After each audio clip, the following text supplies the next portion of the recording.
So yes guys, what is happening, and welcome back to another video. And in today's video, as you can see, we've got the Corsa VXR out. We've got a really long awaited video, something that we've wanted to do for a while, since we've had the engine forged. We're going to be taking it down to Wayside Performance for a dyno run on the car to see exactly what it's pushing, because as I said, we're looking to get this car mapped, speak to the owner Chris, take it down there, and obviously see what we need to get the power that we want to get it to. So we'll show you guys now the car and the dyno, and we'll get straight into the video.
So yeah, as you guys will see, the VXR was on the dyno. We haven't showed you what power it's made, but I think we're in for a bit of a shock. I think we've got a bit of work to do on the VXR.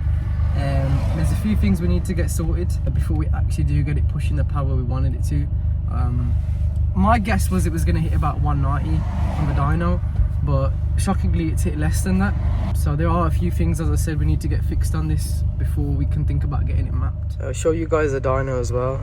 As you guys can see, 148.8 brake horsepower is what it made. But as I said, this is minor. We're going to let it be a little set down for us, you get me? Like, well, obviously we'll get the car, obviously whatever Chris told us to fix on the car and whatever we do need sorted, we're going to get all that fixed, and hopefully we'll be back here end of next month with a stage 2 map. And we should be hitting about, as I said, hopefully 240, 230. Obviously because we've got low compression pistons on this, so obviously it kind of, we're losing about 5-10 brake off that anyway. Chris was talking about obviously the car's fully forged on low compression pistons, and we didn't obviously know that at the time when we got the car forged. So that's another reason why obviously it won't make big power like on a stage 2 map. He was saying about 230 at a push, but we're not too sure yet. But there's a few things that I need to get sorted on the car, so we're gonna get all that sorted, and then we're gonna go back probably next month.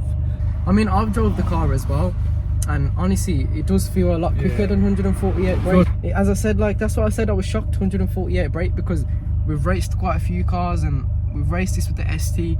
I mean, as I said, like, it does well, but as I said, it kind of explains kind of why it's low power, because as I said, at some points of the races, as I said, when you guys see the VXR and the ST race, you will see exactly what I'm trying to say.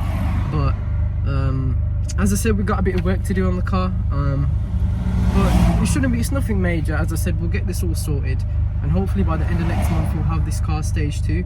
But before that, as I said, we're going to get a dyno run on the Fiesta ST. So yeah, we'll get both of them raced, the VXR and the ST, but I feel like, as I said, it's not really going to be much of an accurate race, as I said, because the VXR isn't pushing out its fullest potential. But yeah, guys, it's a minor issue. Obviously we will be coming back stronger. We will be coming back next month, end of September, stage 2 map. But we will be getting dyno runs on the Fiesta ST as well. Where are we going for there? TRS, we're going to be going for the dyno run for the Fiesta ST. So we're going to be going TRS, because obviously we're going to get it mapped by them as well. So yeah, it only makes sense to go there. But 100%. So make sure you guys comment, like and subscribe if you haven't already. Make sure to check out our other videos, and we'll see you guys in the next one.